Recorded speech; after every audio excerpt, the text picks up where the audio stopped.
بسم اللہ والصلاۃ والسلام علی رسول اللہ اما بعد۔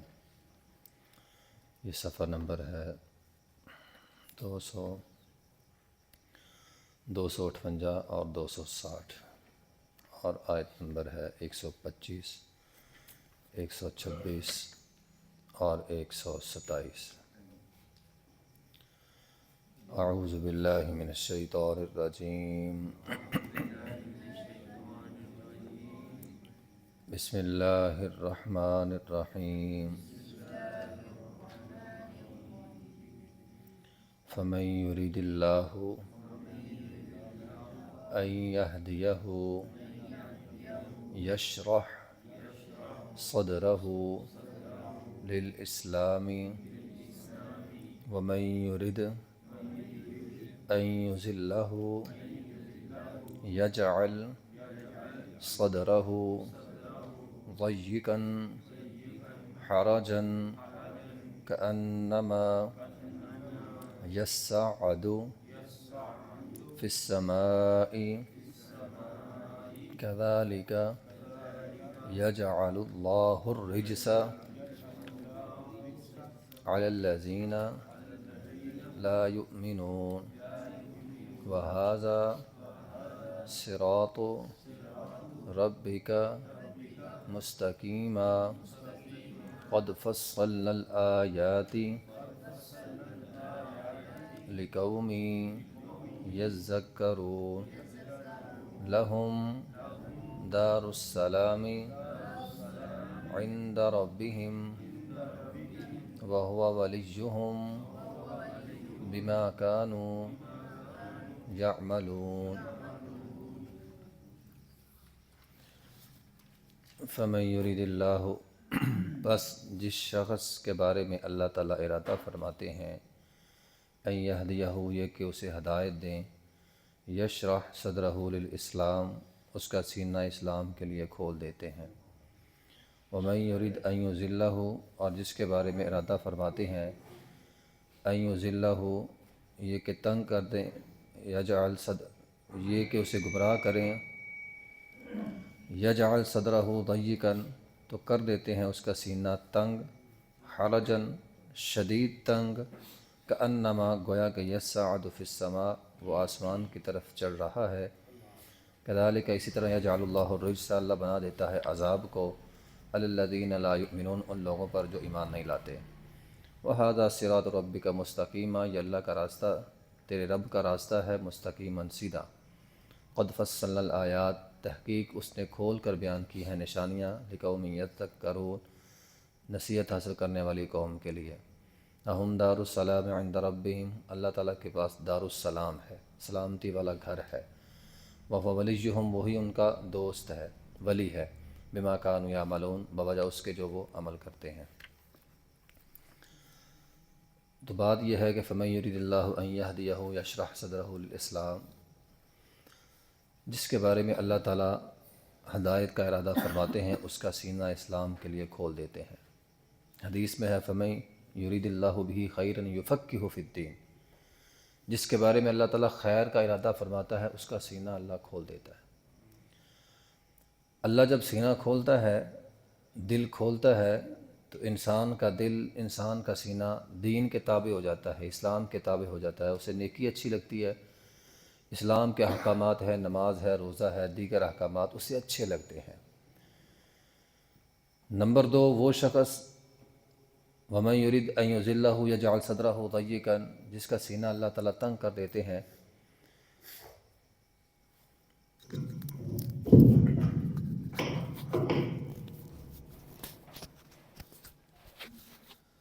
نمبر 2 وہ ہے جس کا سینہ اللہ تعالیٰ تنگ کر دیتے ہیں، پھر اس کا دل نہیں کرتا کوئی بھی کام کرنے کو، نماز ہے، روزہ ہے، حج ہے، زکوٰۃ ہے، اس کا دل نہیں کرتا۔ ضیقاً، تنگ، حرجاً، شدید تنگ، اللہ تعالیٰ اس کا سینہ بہت زیادہ پھر تنگ کر دیتا ہے، بہت زیادہ گھٹن، بہت زیادہ شدید گھٹن ہو جاتی ہے۔ حرجاً اس تنگی کو کہتے ہیں کہ ایسی تنگی کہ کوئی باریک سوراخ بھی نہ ہو، کوئی چیز گزر جائے، اس کے سینے میں، دل میں کوئی باریک سوراخ بھی نہیں ہوتا کہ اس سے ہدایت جو ہے وہ سینے میں اتر جائے۔ ہدایت کی روشنی جو ہے اس کے سینے میں اتر جائے، اس کا سینہ بالکل تنگ ہو جاتا ہے۔ کأنما یصعد فی السماء، گویا کہ وہ آسمان پہ چڑھ رہا ہے۔ مطلب کیا ہے؟ جیسے جیسے بندہ آسمان پہ چڑھتا ہے، اوپر چڑھتا ہے، آکسیجن کم ہوتی ہے، سانس لینا مشکل ہو جاتا ہے۔ تو جس طرح اوپر چڑھتے چڑھتے سانس لینا مشکل ہو جاتا ہے، انسان کا سینہ تنگ ہوتا ہے، ایسے ہی ایسا بندہ جس کے لیے اللہ تعالیٰ گمراہی کا انتخاب کرتے ہیں، اس کا سینہ تنگ ہو جاتا ہے۔ اور نمبر 2 اس کا مطلب یہ ہوتا ہے، جس طرح اوپر چڑھنا تنگ ہے، اسی طرح اس بندے کے لیے دین پر چڑھنا تنگ ہوتا ہے، مشکل ہو جاتا ہے، وہ دین پر نہیں چل پاتا، اس کے لیے نماز مشکل ہے، روزہ مشکل ہے، مسجد کی طرف آنا مشکل ہے، اذان سننا اسے تنگی ہوتی ہے، دین کی مجلس میں قرآن سننا ہے، حدیث سننی ہے، دل تنگ ہوتا ہے، غیر اللہ کی باتیں ہو رہی ہوں، شرکیہ بدعتی باتیں ہو رہی ہوں، ٹھیک ہے، اور جو ہے وہ میوزک ہو، بے حیائی کی باتیں ہوں تو دل بڑا خوش ہوتا ہے، دل ناچتا ہے، گاتا ہے، لیکن جب دین کی باتیں ہیں دل تنگ ہو جاتا ہے۔ تو یہ ہے بات۔ تو اصل میں اللہ تعالیٰ فرماتے ہیں کہ اللہ تعالیٰ ہی ہے جو انسان کے دل کو ہدایت کی طرف لاتا ہے، اللہ تعالیٰ ہی ہے جو انسان کے دل کو جو ہے وہ ہدایت انسان کے دل سے کھینچ لیتا ہے۔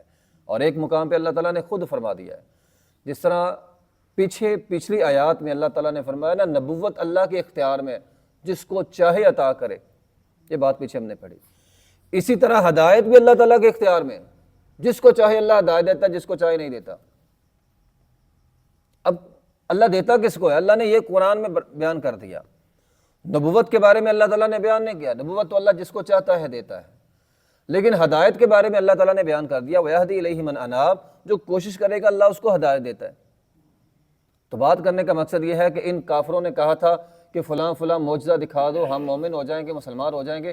اے پیغمبر، ہم جانتے ہیں مسلمان نہیں ہوں گے، ہم نے ان کے نصیب میں ہدایت لکھی نہیں، کیونکہ یہ کوشش ہی نہیں کرتے۔ تو جو کوشش نہیں کرے گا اس کے نصیب میں ہدایت نہیں ہے، ہدایت اس کے نصیب میں ہوگی جو کوشش کرے گا، ورنہ اس کا سینہ تنگ ہے۔ اب آپ غور کر لیں، جو بندہ دین سے دور ہوتا ہے نا، نماز پڑھنے کو دل نہیں کرتا، دین کے احکامات پہ عمل کرنے کو دل نہیں کرتا، اس کا سینہ تنگ ہی رہتا ہے۔ پیسے ہوں گے، دولت ہوگی، سارا کچھ ہوگا، لیکن سینہ تنگ ہوگا۔ وَمَنْ أَعْرَضَ عَنْ ذِكْرِي فَإِنَّ لَهُ مَعِيشَةً ضَنْكًا، تو اس کا سینہ جو ہے وہ اللہ تعالیٰ تنگ کر دیتے ہیں۔ كَأَنَّمَا يَصْعَدُ فِي السَّمَاءِ، جس طرح آسمان پہ، یہ محاورتاً بولا ہے، جس طرح آسمان پہ چڑھنا مشکل ہے، اسی طرح اس کا سینہ جو ہے وہ تنگ ہوتا ہے، دین پر چلنا اس کے لیے مشکل ہوگا۔ كَذَلِكَ يَجْعَلُ اللَّهُ الرِّجْسَ عَلَى الَّذِينَ لَا يَعْلَمُونَ، گویا اللہ تعالیٰ اس کے لیے رجس کہتے ہیں عذاب کو، اور رجس کہتے ہیں شیطان کے مسلط ہونے کو، تو اللہ تعالیٰ اس پر شیطان کو مسلط کر دیتے ہیں، پھر وہ سارا دن شیطان کے شکنجے میں رہتا ہے۔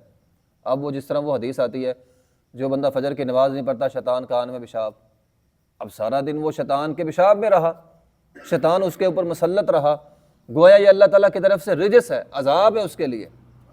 جو دین سے دور ہے، نماز نہیں پڑھے گا، فجر کی نماز نہیں پڑھے گا، اس کے لیے عذاب یہ ہے کہ شیطان کا تسلط اس پر ہے، اللہ تعالیٰ اس کے اوپر شیطان کو جو ہے وہ مسلط کر دیتے ہیں۔ تو بہرحال جو شخص دین پر راضی ہے، گویا اس کا سینہ کھلا ہوا ہے، جس کو اذان اچھی لگتی ہے، مسجد میں آنے کو دل کرتا ہے، دین کے احکامات پہ عمل کرنے کو دل کرتا ہے، اس کا سینہ کھلا ہے۔ جو لوگ کہتے ہیں لو جی دیکھو ابھی تو نماز پڑھی ہے، پھر ٹائم ہو گیا نماز کا، ابھی تو زور پڑی تھی اثر ہو گئی ہے، اثر پڑی ہے تو مغرب ہو گئی ہے، گویا اس کا سینہ جو ہے وہ تنگ ہے۔ تو کذالک یجعل اللہ الرجس علی الذین لا یعلمون، ایسے لوگوں پہ اللہ تعالیٰ بطور عذاب کے شیطان کو مسلط کر دیتے ہیں۔ وَهَذَا صِرَاطُ رَبِّكَ مُسْتَقِیمًا، تو یہ اللہ کا راستہ ہے سیدھا۔ قَدْ فَصَّلْنَا الْآیَاتِ لِقَوْمٍ یَذَّکَّرُونَ، اللہ کا راستہ سیدھا ہے، بالکل سیدھا، اور سیدھے راستے میں دو ہی چیزیں ہیں، نبی علیہ الصلوۃ والسلام نے فرمایا قرآن ہے اور حدیث ہے۔ یہ بھی ایک مسئلہ ہے ہمارے معاشرے میں، لوگ قرآن اور حدیث کو الگ الگ کر دیتے ہیں، قرآن کی بات مان لینی ہے، حدیث کی بات نہیں ماننی۔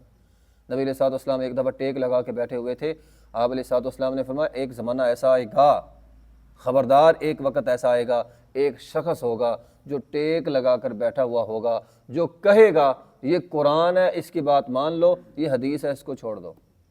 تو یہ صراط مستقیم نہیں ہے۔ صراط مستقیم کے لیے قرآن بھی ہے اور حدیث بھی ہے، دونوں چیزیں ہیں، جو ان دونوں پہ چلتا ہے۔ وَهَذَا صِرَاطُ رَبِّكَ مُسْتَقِیمًا، تیرے رب کا راستہ جو ہے وہ سیدھا ہے۔ قَدْ فَصَّلْنَا الْآیَاتِ، اللہ تعالیٰ نے ہر چیز کھول کر بیان کر دی ہے، لِقَوْمٍ یَذَّکَّرُونَ، نصیحت حاصل کرنے والی قوم کے لیے۔ لَهُمْ دَارُ السَّلَامِ عِنْدَ رَبِّهِمْ، لَهُمْ دَارُ السَّلَامِ عِنْدَ رَبِّهِمْ، تو جو سیدھے راستے پر چلتا ہے اس کے لیے دارالسلام ہے، سلامتی والا گھر ہے، بطور جزا کے، بطور انعام کے اللہ تعالیٰ کے پاس ہے۔